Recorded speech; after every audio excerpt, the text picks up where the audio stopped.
নমস্কার, e learning গ্রুপে তোমাদের সকলকে জানাই স্বাগত। আজকে আমি আলোচনা করব ওবিসি কেসের হিয়ারিং আমাদের হাইকোর্টে যেটা হয়েছে আর এসএসসি। হ্যাঁ বন্ধুরা, এসএসসি অর্থাৎ স্কুল সার্ভিস কমিশনে আজকে বিষয় ভিত্তিক যে শিক্ষকদের ভ্যাকেন্সি, সেই ভ্যাকেন্সি বিজ্ঞপ্তি আজকে প্রকাশ করে দেওয়া হয়েছে এবং কোন কোন সাবজেক্টের ক্ষেত্রে কতজন টিচারকে রিকোয়ার করা হবে, এই সমস্ত কিছু দেখুন আমাদের স্ক্রিনে আমি দিয়ে দিয়েছি। আর আরেকটা জিনিস আমি বলে দিচ্ছি, যেটা প্রত্যেকটা স্টুডেন্টের মধ্যে চিন্তার বিষয় বা ভাঁজ ফেলছে, পিআরবি থেকে শুরু করে পিএসসি থেকে শুরু করে টেট, এসএসসি প্রত্যেকের মধ্যে, যে এবং যারা কলেজ বিশ্ববিদ্যালয়ে ভর্তি হবে প্রত্যেকের মধ্যে যে ওবিসি কেস। হ্যাঁ বন্ধুরা, আজকে ওবিসি হিয়ারিংটা হয়েছে।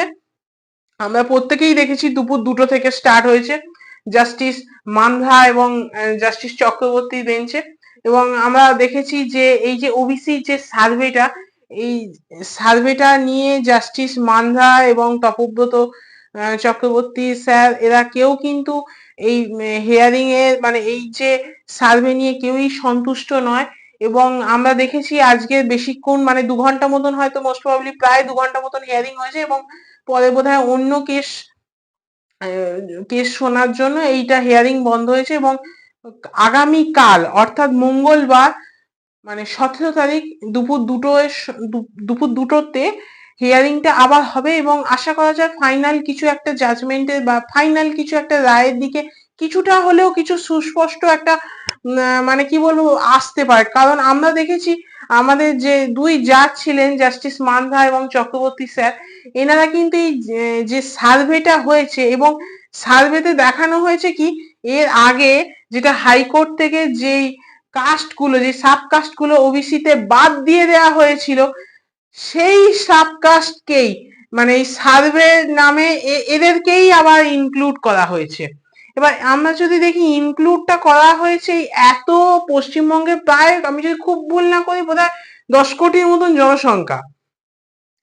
10 কোটি জনসংখ্যার মধ্যে মানে এত মানুষের কাছে গিয়ে মানে জনসংখ্যার মানে জনগণনা যেভাবে করা হয় সেইভাবে সার্ভে না করে বোধহয় সামান্য কিছু মানুষ, 1জন মানুষের মধ্যে একটা সার্ভেটা চালানো হয়েছে, যার জন্য জাস্টিস মানভা এবং চক্রবর্তী স্যার খুবই ক্ষুব্ধ হয়েছেন।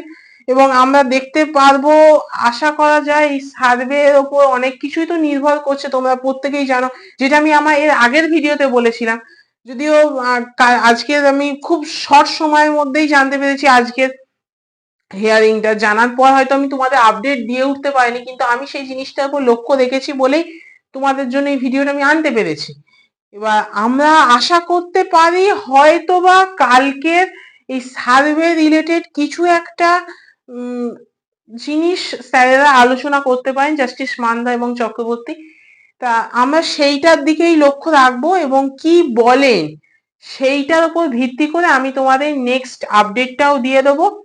এবং সেই আপডেটের দিকে আমি যেমন লক্ষ্য রাখবো, মানে এই যে কেসের হিয়ারিংটা যেমন আমিও লক্ষ্য রাখবো, আশা করছি তোমরাও একটু লক্ষ্য রেখো। আর যদি না লক্ষ্য রাখো তাতে অসুবিধা নেই, আমি তো তোমাদের আমার এই ইউটিউব চ্যানেলের মাধ্যমে জানিয়ে দেবো। যাই হোক, আজ এই পর্যন্ত। আবার যদি আমি নতুন কিছু আপডেট পাই, মানে আশা করছি কালকের তো আপডেট পাবোই, কারণ যেটা আমাদের হাইকোর্টে যে হিয়ারিংটা হবে ওবিসি রিলেটেড, সেটা আমি দেখবো এবং আপডেটটা পেলে আমি আমার ইউটিউব চ্যানেলের মাধ্যমে জানিয়ে দেবো। আজ এই পর্যন্তই।